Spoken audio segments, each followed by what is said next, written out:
राधेश्याम।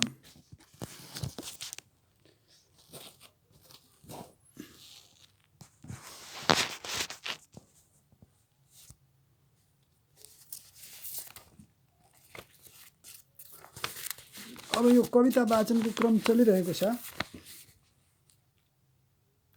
अब छन्दोबद्ध कवितामा दोस्रो कविता छ वसन्तको संस्मरण। अघि हिमशिलामा प्रकाशित भएको नववर्षको आगमन भन्ने कविता वाचन गरियो। अब वसन्तको संस्मरण भन्ने कविता शिखरिणी छन्दमा छ।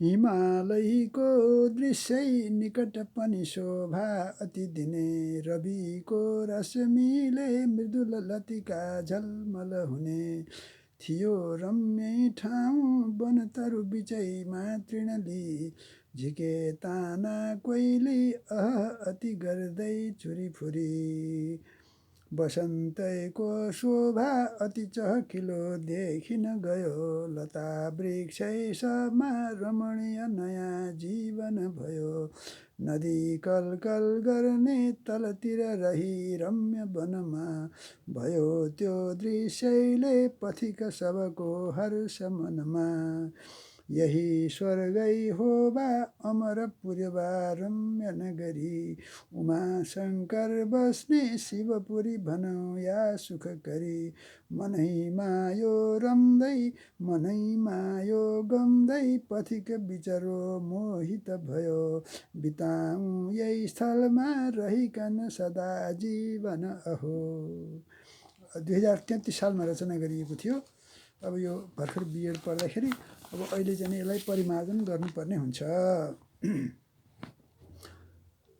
अब छन्दोबद्ध कविताको तेस्रो कविता छ प्रणय, अथवा यसलाई अनुराग पनि भन्न सकिन्छ, अथवा प्रणयानुराग पनि भन्न सकिन्छ। यो मन्दाक्रान्त छन्दमा छ। यसलाई पनि परिमार्जन त गर्नुपर्छ नै। विघ्नै हर्ता सकल जनका सर्वदा रक्षकै छौ, श्री ऐश्वर्य दिकन यहाँ दुःख सबको हरिदेऊ, दुःख सारा हरिदेऊ, मनमा श्रद्धा लिकन अहो पूजनै गर्छु धेर, जो जो छन् ती सकल घटना पद्यमै लेख्छु हेर, झोला साथमा लिकन गए गर्छु यात्रा भनेर, मित्रै लड्डु लिकन चले स्वागतै गर्न धेर, मेरा प्यारा सुहृद जन हो एक रहस्य छ अर्को, रुद्री पूजा पनि गरिलिए मित्र घरमै गएर, पढ्थे बाबु गजबदनको पुस्तकै एक राम्रो, बाँड्थे अम्बा फलहरू सबै खाइलिन्थे खुसीले, यस्तै रीतले जब कुन दिनै घुम्नको मन लिएछन्, गर्दै वार्ता पनि कुशलका साथ लागि गएछन्, आमा तिनका जुटिकन अहो एक दन्तै पुजेर, बाँड्थे अम्बा फलहर घडी खाइलिन्थे खुसीले, छाना सुनको घन गरी घण्ट धेरै बजेका, लम्बोदरले पुलकित भई चित्त सबको हरेका, यस्तै रीतले समय बितिगो एक दिन गई रुखैमा, फ्याँक्थे अम्बा रुखमुनि गई मित्र लिन्थे करैमा, वृक्षैदेखि अवतरित भई मित्र आए धरामा, वार्ता गर्ने लहड हुन गई मार्ग लिन्थे बनैमा, घुम्दा घुम्दै पछि पुगी गए निर्जनै एक वनमा, रुन्थे मित्रै अति विकल भई गर्दथे शोक मनमा, दुर्भाग्यले विपद परिगो हाय के कष्ट आयो, ईश्वरताले गरिकन यहाँ हृदय नै जलायो, मित्रै अन्धा सरी हुन गए चक्षु पीडा भएर, दौडी आए झटपट गरी औषधि नै लिएर,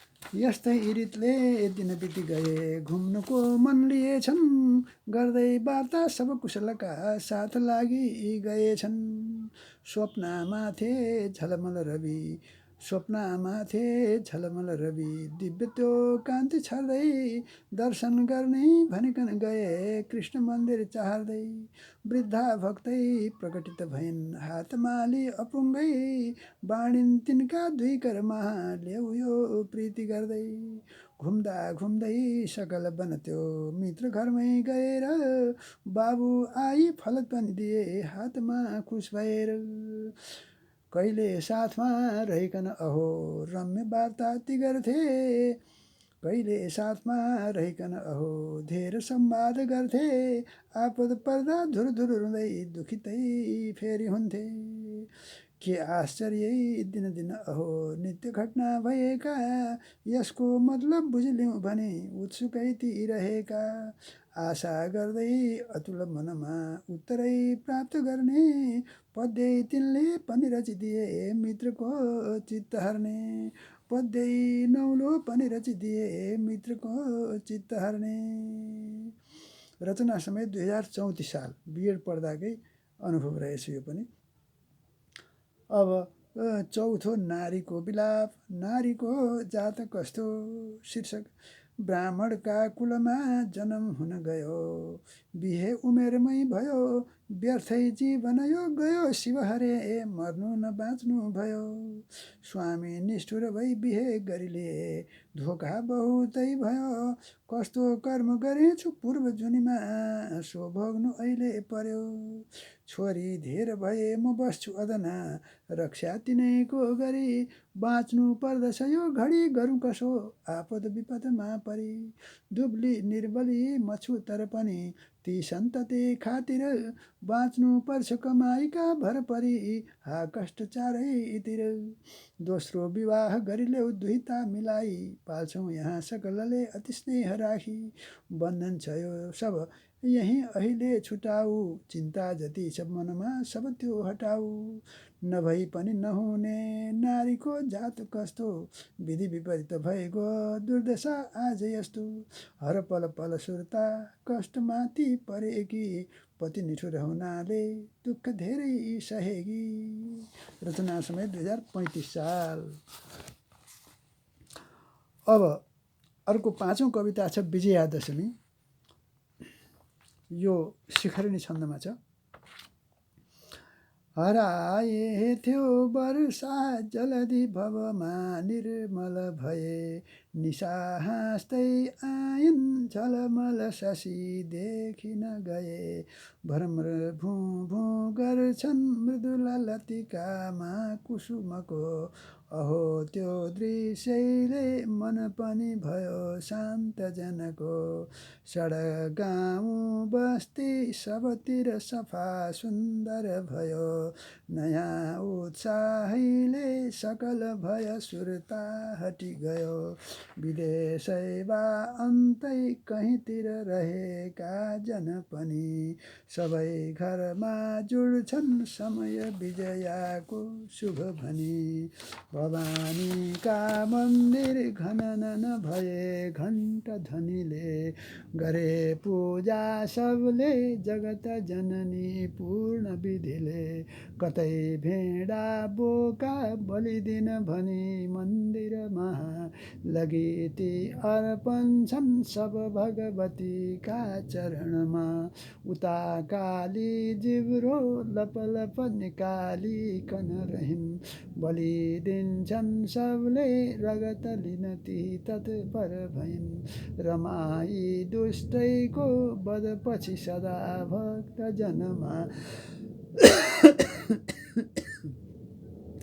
विपत बाधा हर्दै सुयश सुख दिन्छन् मनोजमा गरी पूजा 9 दिन विधिसित सबै पूर्ण हुन गो 10औं दिनमा आयो दिवस विजयाको पनि अहो सबै मान्ने जनका घर घर गई आशिक लिने सबैका माथैमा झलल जमरा शोभित हुने नयाँ कार्य निम्ति समय विजयाको शुभ घडी बुझी साइत गर्दा सफल नहुने छैन कहीँ केही विजेता आर्यको अधिक सबलाई स्तम्भ यसको खडा राखे दुर्गे पृथ्वी तलमा हिन्दूहरूको खडा राखे दुर्गे पृथ्वी तलमा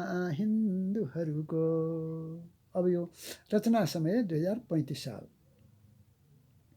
अब मातृभूमि प्रति अथवा यसलाई प्रतिज्ञा पनि भन्न सकिन्छ। मातृभूमि प्रति भन्ने शीर्षक राखिएको छ। यो सङ्गम मासिकमा प्रकाशित भएको थियो। यसको रचना समय 2037 साल। गाली चुक्ली गरिकन रहन् वीर डर्दैन धेर मन्दक्रान्त छन्द।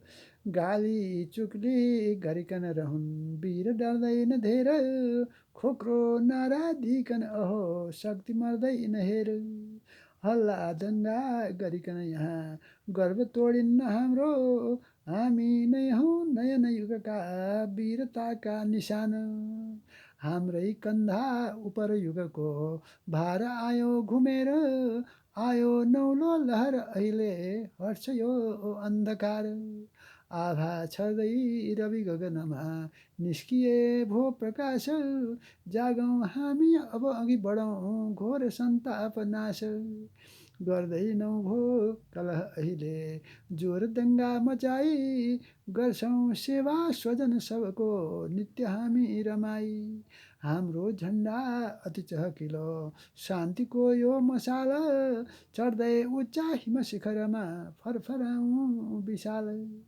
बैरी झुक्लान् यदि निकटमा मित्रको भाव राख्छौँ भाला वर्षुन् विचलित नभई छातियो थापिदिन्छौँ लड्नै पर्ला यदि समरमा देशका लागि लड्छौँ डर्ने छैनौँ सब विपत्तमा नित्य चम्केर मर्छौँ आमा भन्छन् उठन अब हे देशका कर्णधार बढ्दै जाने प्रण गर तिमी देश आफ्नो सिँगार यी आमाको स्वरूप हँसिलो पार्नका लागि लड्छौँ आओस् कस्तै विपत अहिले देशका लागि मर्छौँ झन्डामा छन् रवि शशि सदा दिव्य त्यो कान्ति छर्ने चमचम गर्ने अझै खुकुरी शत्रुको नाश हर्ने शत्रुको सान हर्ने गौरी शङ्कर हिम शिखरमा नाच्दछन् धेर रमाई लागौँ हामी प्रगति पथमा आज लौ मुस्कुराई 2037 सालमा रचना गरिएको र सङ्गम मासिकमा प्रकाशित भएको। अब 7औं नम्बरमा वियोग भन्ने कविता छ। साथी कसोरी सब फेरि जुटी गए थियौँ मित्रै घनिष्ठ सरी काम मिलेर गर्थ्यौँ तिम्रो सदा प्रगति देख्न र सुन्न पाऊँ यो जिन्दगी छ जबसम्म प्रत्यक्ष पाऊँ आकाश झुकेर कहिल्यै तल आउँदैन त्यस्तै खबर बुझिलिने दिन आउँदैन बन्धुत्वको सकल स्नेह कहाँ हरायो हाँसो गरिकन बस्यौँ सब दूर भाग्यो आए यहाँ कति गए रति ख्याल छैन स्वप्नासरी छ सब जीवन छैन छैन यस्तो अनित्य छ त जीवन मार्ग खोजौँ कल्याणदायी जुन मार्ग छ सोही रोजौँ। रचना समय 2035 साल रहेछ यो। अब 8औं नम्बरमा छोरीको पीडलाई राखिएको छ। ब्राह्मणका कुलमा जन्म हुन गयो बिहे नहुने भयो छोरी बढ्न गइन् हलक्कै यसरी सन्ताप मनमा बढ्यो कुन्द्रितले अब बर जुटाउँ म यहाँ बाबु पनि गए लोकको यो अपवाद सुनेर अहिले दुखी म बन्छु हरे। रचना समय 2035 साल। अब स्वार्थान्धता भन्ने अर्को कविता 9 नम्बरमा सारा मित्र र बन्धु बान्धव जति छोडेर अन्त्यैमा ऐश्वर्य पनि भोग्दछौ सब यहाँ जाने कहाँ हो कहाँ स्वार्थी धेर रहेछ मानव हरे सब काम सिद्धै गरी वास्ता छैन अहो स्वबन्धुहरूको सोधिन्न केही पनि गर्थे काम पढाइको मिलिजुली हाँसो गरी बस्दथे फेरि गइकन मित्रका घरमा वार्ता पनि गर्दथे कस्तो ठुस्स परेर आज यसरी बोल्दै नबोल्ने भए दोषी छैन म त यसरी किन हो ईर्ष्या मनैमा लिए 35 साल 2035 सालमा रचना गरेको। अब 10औं नम्बरमा छ दीपावली। बहिनी धेर दिदी जुटेर खुसीले दाजु र भाइहरू डाकी घर घरमा पूजा गरिलिने वर्णन गरौँ धेर कति। यस्तो पावन पर्व हिन्दूहरूको दीपावली नामको नाना रङ्ग बिरङ्गका कुसुमले दृश्य सुशोभित भयो। हे लक्ष्मी अबदेखि भक्तजनका घरमा निरन्तर रही श्री ऐश्वर्य दिलाऊ दुःख सबको निर्मूल गराई वरी। रचना समय 2033 साल अर्पण साप्ताहिकमा प्रकाशित। अब 11 नम्बरमा बिदाई भन्ने कविता। निर्मल स्वच्छ भयो सबै गगन त्यो उज्जवल शशी देखिए चढ्दो कान्ति थियो तथापि शशीको निस्तेज जस्तै भए। सारा मित्र र बन्धु बान्धवहरू देखेर विस्मित परे आयो आज बिछोडको दिन हो सारा बिचल्ली परे। हाँसी हेर रमाइला दिन बिते अहिले बिछोडै भयो सारा शून्य भयो अहो किन सखे सम्पूर्ण मेरो गयो। भू भू शब्द झिकेर हेर भमरा घुम्छन् बगैँचा पनि सम्झौला कि मलाई मित्र कहिल्यै आफ्नै सखा हो भनी। सारा यी अनजान मित्र विधिले केही दिन जुटाइदियो बस्थ्यौँ साथमा कसरी अहिले माया छुटाइदियो। प्यारा हे नवचन्द्रको उदयले हट्ला अँध्यारो अब तिम्रो उन्नति होस् सदा विजय होस् गर्छौँ शुभेच्छा सब। उपवनमाथि फुलहरू पनि काँडा बिच नै जन्मन्छन् सबतिर छर्दै सुषमा सौरभ हेर सधैँभरि चम्कन्छन्। त्यस्तै जीवन सङ्घर्षैको विघ्न बाधा धेरै छन् तर ती सबको सामु पर्दै लम्क निरन्तर चम्किन्छन् लम्क निरन्तर चम्किन्छन्। 2038 सालमा लेखिएको रहेछ यो। अब अर्को कविता 12औं नम्बरमा छ आह्वान भन्ने कविता। यो शिखरिणी यो मन्दक्रान्त छन्दमा छ। जाडो भाग्यो शिशिर ऋतुको लाग्न थाल्यो बसन्त गर्जी गर्जी सबजना उठे दुष्टको हुन्छ अन्त। जनआन्दोलनको बेलामा लेखिएको कविता हो यो। खोला नाला सकल झरना बग्न थाले सुसाई जागौँ जागौँ युवक जन हो आज लौ मुस्कुराई। छाती हाम्रो दृढतर छ यो वज्रकै होस् प्रहार आयो नौलो लहर अहिले हट्छ यो अन्धकार। डाँफे कोइली पनि बन बनाई नाच्न थाले रमाई जागौँ जागौँ युवकहरू हो आज लौ मुस्कुराई। हाम्रो झन्डा तरुणहरूको रक्तको यो मशाल बढ्दै बढ्दै हिम शिखरमा फरफराउँ विशाल। आमा हाम्री मलिन मुखकी पर्खदी हाँस्नलाई जागौँ जागौँ युवक जन हो आज लौ मुस्कुराई। कौवा काला कुकुर गदहा स्याल बिच्छी र ब्वाँसा घुम्दै फिर्दै त्रसित मनमा गर्न थाले तमासा। आयो मृत्यु अधम बिचरा गर्दछन् त्राही त्राही जागौँ जागौँ युवक जन हो आज लौ जुरमुराई।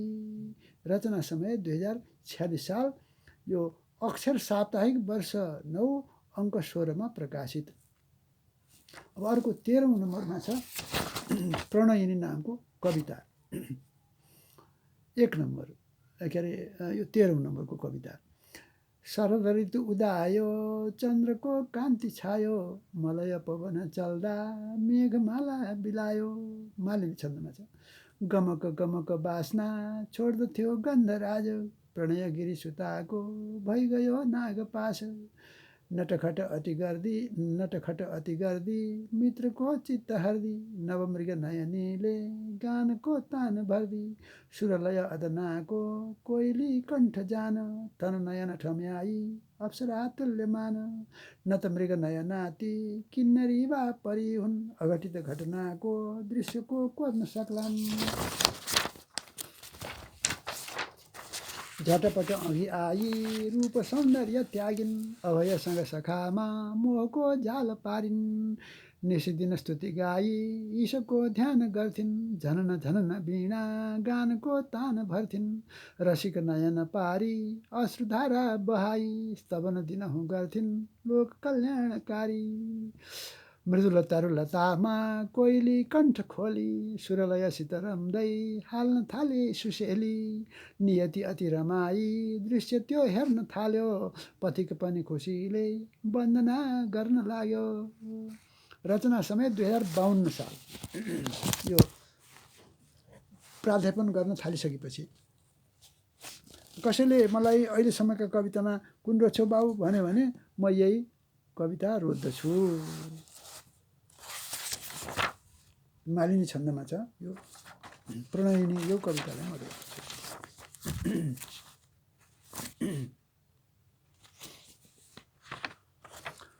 अब अर्को कविता 14 नम्बरकोमा छ आऊ बसन्त तिलका। बसन्त तिलका छन्दमै छ यो। आऊ बसन्त तिलका कविता खन्याऊ यो काव्यको रसमा अबलौ रमाऊ देऊ न काव्य प्रतिभा रसिलो मलाई रच्छु म नित्य कविता अति नै रमाई लक्ष्मी बढे अघि अघि कविता बनाई खोल्सा घरे कवि बने अरू काम छाडी मेरो गयो बय सबै किन व्यर्थ हाई आऊ बसन्त तिलका सजिलै रमाई आएँ म पढ्न सहजै जब राजधानी राम्रो र सौम्य प्रकृति अति रम्य ठानी बस्छन् यहाँ पशुपति सबका विधाता पाएँ पिता र जननी पनि जन्मदाता आएर कीर्तिपुरमा अति नै रमाई पढ्थेँ म मित्रसँगमा तब जमजमाई रच्थेँ म काव्य कहिले यसमा भुलेर बिर्सेर काम कविता रसमा डुबेर खोल्सा घरे कवि बने अति ओर्लिएर लक्ष्मी महाकवि बने अजगर जिएर बाबा बसन्त पनि नित्य रमाई रच्छन् लड्दै शताब्दी सङ्गति नवजोस भर्छन् त्यो शब्द सागर अहो कसरी रचेको ईर्ष्या गरे नि अरूले किन हो त्यसैको माला उनेर म त स्वागत गर्न पाऊँ व्यक्तित्वमाथि कविता पनि रच्न पाऊँ बाबा समस्त बटुलेर दियौ जियालो कीर्ति बन्यो भुवनमा अति नै उज्यालो लक्ष्मी गए पछि पछि सब काम त्यागी धन्य रहेछ कविजी विषय अनुरागी आज जाऊ बसन्त तिलका अब झट्ट जाऊ आऊ दक्षिण शिखरिणी उनलाई ल्याऊ सम्झन्छु फेरि मनमा तब फर्के आऊ माला उनेर कविता सुग गुनगुनाऊ। रचना भाद्र 2074। यो पनि मनपर्ने हुन् त मन सबै आफूले बनाएको कविता मन पर्छन् तर रोज्नु पर्दा यसलाई पनि मैले प्राथमिकतामा राख्छु।